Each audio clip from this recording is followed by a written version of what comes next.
Welcome back to the show. I'm very excited to be joined at this point with Brian Saviano. I'm saying that right? Brian Saviano? Yes, you absolutely correctly. It's a little Italian. Saviano. Saviano. Very welcome for our Westerly Italian community as well. But you might know him better as Bricks O'Brien, the YouTuber, podcaster, and author I saw, which is pretty cool. Welcome to the show. I am a jack of all trades, as a lot of people in my career profession are. The book and author aspect is newer as part of a Kickstarter campaign I held last year, and now getting distribution out all across the world. But I can normally be found doing family-friendly gaming content across all the platforms. So whether you are 5 or 500 years old, you can bond with me as I play through Mario, Zelda, or just talk about whatever's happening in my life in those videos or during my live shows or all the various podcasts that I do and also appear on. So I do all the things all the time, as I say. Yeah, you wear all the hats. Yes. What would you say kind of kicked it off for you? Like, was there a specific game that you played and you were like, oh, I want to do this for the rest of my life? Well, I grew up as an only child, and not being able to go out and play a lot of the times in the city that I was, growing up in, I didn't have a lot of people to bond with who were like siblings or whatnot growing up. So I always wanted somebody to share these memories I was making in gaming with.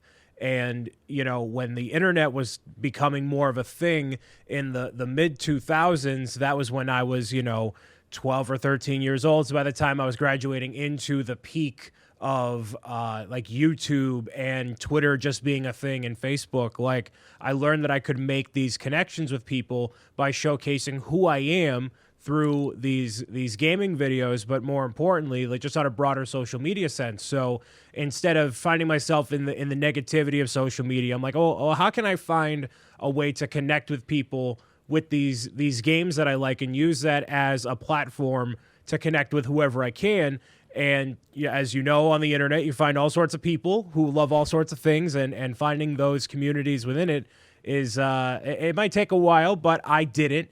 And I've found my own community as Bricks O'Brien, but I've worked with like all sorts of other like brands and adjacent companies over the years, doing work here and there, including working with larger name companies, game developers, Lego themselves, and all that. So I found myself navigating all of it from a very young age, starting in about the 7th grade as a content creator, and evolving and growing ever since then. And here I am at 27, about to have the Super Mario movie, a movie I was like itching in my boots to see as a kid. Now it's a real thing. It's incredible. Yeah, it's wild. We're incredibly excited for it. You say you started creating content and videos in 7th grade. So is there going to be those videos of like the front-facing camera of you like unboxing like Grand Theft Auto? Well, so there are definitely videos like that have happened, but they are not either those around aren't for consumption anymore. Yeah. Yeah, right. Because I didn't. Nobody save needs them, to see right? those. Right. When I was first starting out, I didn't save any of that stuff. But Yeah. then, in the past, I want to say 8 years, I've really saved every single thing that I've done. Sure. Not because I am going to put it out for the world to see, but more so like acknowledging how far I've grown. And Yeah. I know someday when I'm 50, 60 years old, I can show my future fictitious kids, or, when I'm at a panel at a convention, I can be like, look at all this garbage I made. And hopefully the stuff I'm doing now is seen as garbage too, so I can just, show that evolution over time. Sure. So. Yeah, no, that's incredible. What would you say your influences are? Did you have like influences were you watching YouTubers growing up? I wasn't necessarily watching YouTubers. I always found myself admiring like late night television hosts. Awesome. And the way that they have their like the stage presence and the ability to appeal to a wider audience that wasn't just the typical in gaming. You can really easily find yourself pigeonholed by one particular game or genre or vibe, and there's a lot of people who swear during their videos Sure. and play Call of Duty or Apex Legends or a lot of these popular games that don't resonate with me. And I always found, if I'm going to be an entertainer, I want to appeal to as many different types of people as possible, Yeah. not just to get the most opportunities and reach, but like just to make it easy to digest and not wanting to, I don't want to alienate anybody in that way.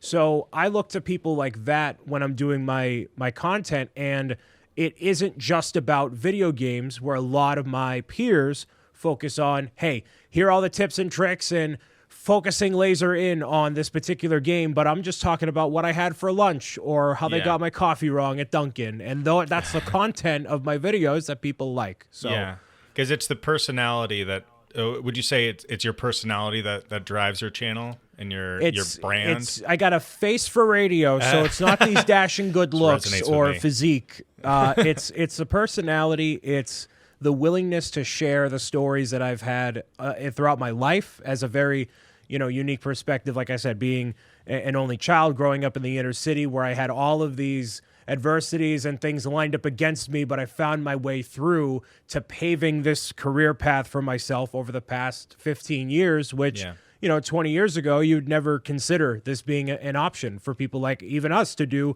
a podcast over video and have it be a viable thing.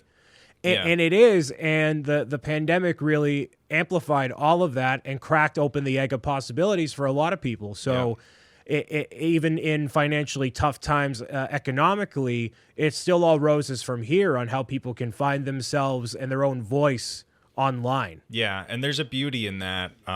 Like you seem like you're a pretty positive influence, and I find that YouTube as a medium can kind of tend to be a little negative.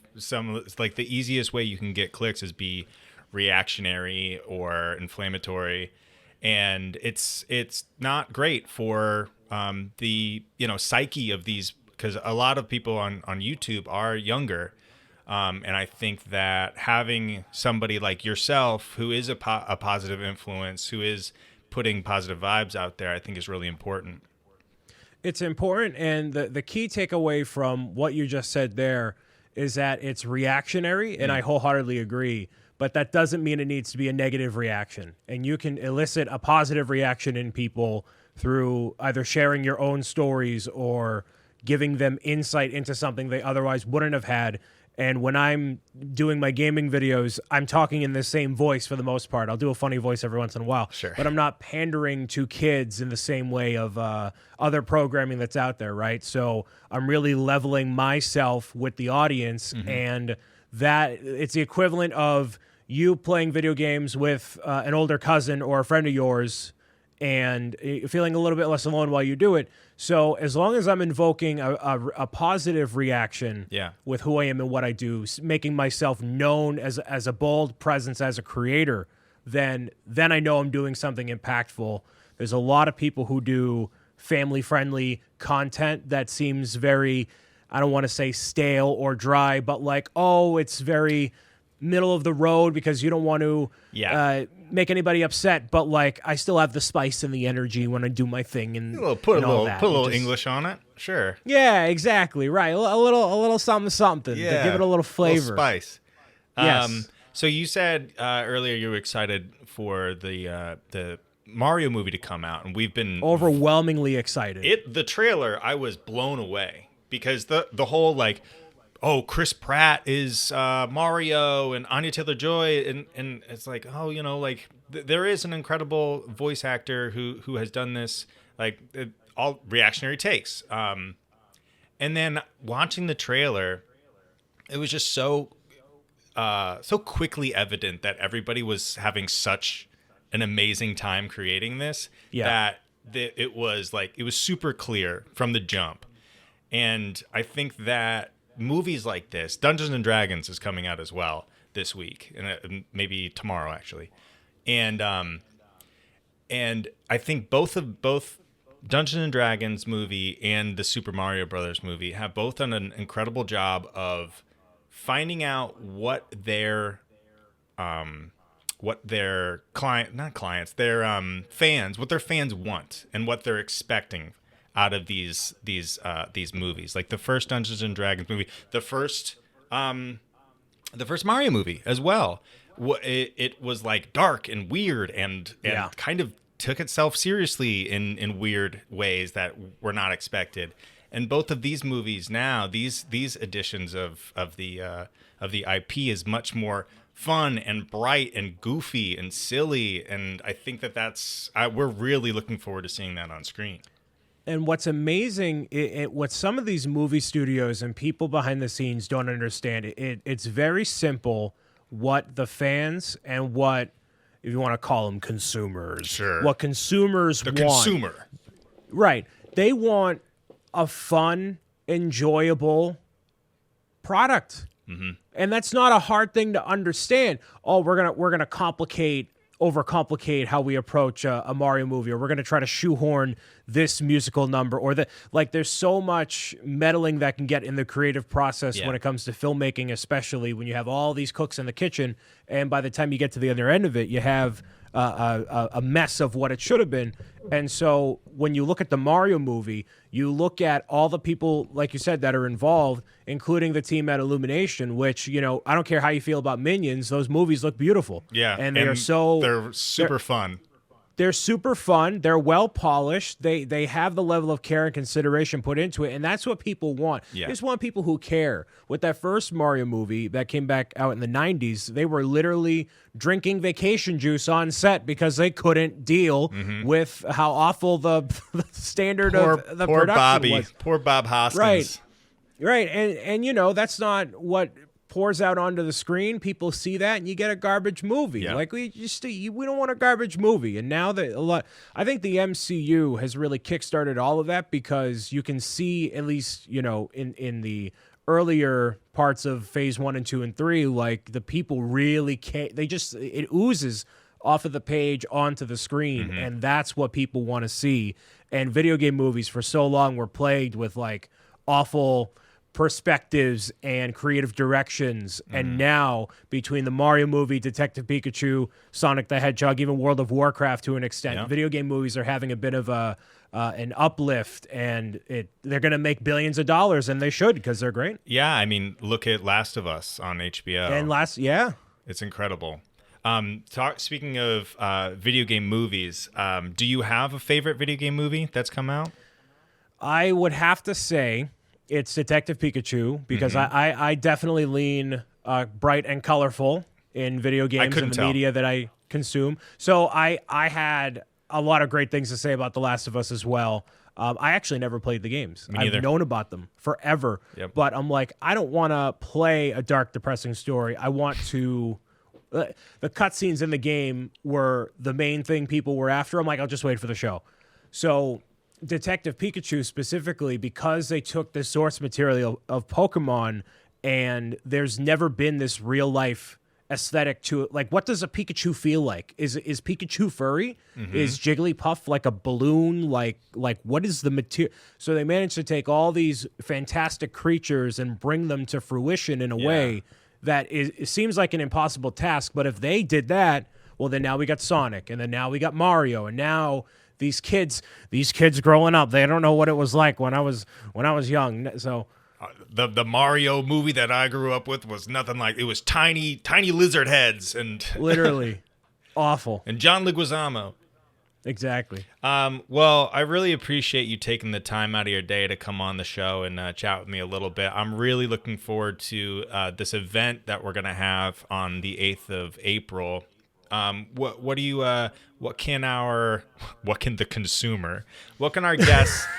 our guests expect to see on the 8th? Well, you can look forward to me being there, which, even if you don't know who I am and what I do, I take a lot of pride in hosting fun events and getting people excited about whatever the thing is. So me being there for the Super Mario movie in a town that I've been to before. I've been to Springfest, and I know a lot of people in the community. Oh, great, so yeah.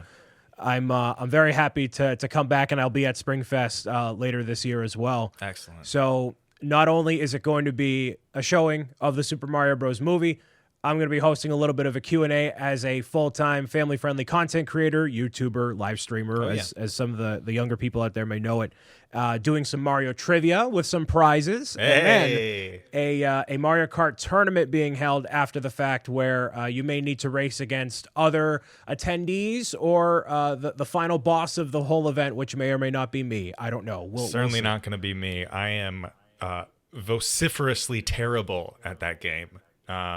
You know, but it's the Mario Kart luck that makes it that much more special, and that's what I pride myself in. I was just at PAX East this past weekend, big video game convention, and I barely made it to the second round. So it'll be fun when I'm there for the event on the 8th. Well, hopefully the video game gods will smile on us that day. Thank you so much, Brian. Is there anything you'd like to plug on the end here? Hey, you know, I'm going to be in town, so stop by the United Theater, hang out with me, watch the Mario movie, play Mario Kart, and I'm trying to get together a thing for my book, Pro Gamer's Guide to Healthy Habits, for somewhere in that time period. So, well, you know. We'd love to have you down. We do this this incredible thing where we have authors come in and we do a talk back, we do a reading, we discuss the book. So we'd love to have you back and maybe in that kind of event. So so let's hope this the April 8th event is a smashing or karting success. Very good. And then I'll certainly be back. All right, awesome. Well, thanks so much for joining us. Brian's going to be with us on the 8th of April, and we'll hope to see you all there. Tickets will be available on our website. And thanks again. It was a pleasure. Yeah, absolutely. Thank you.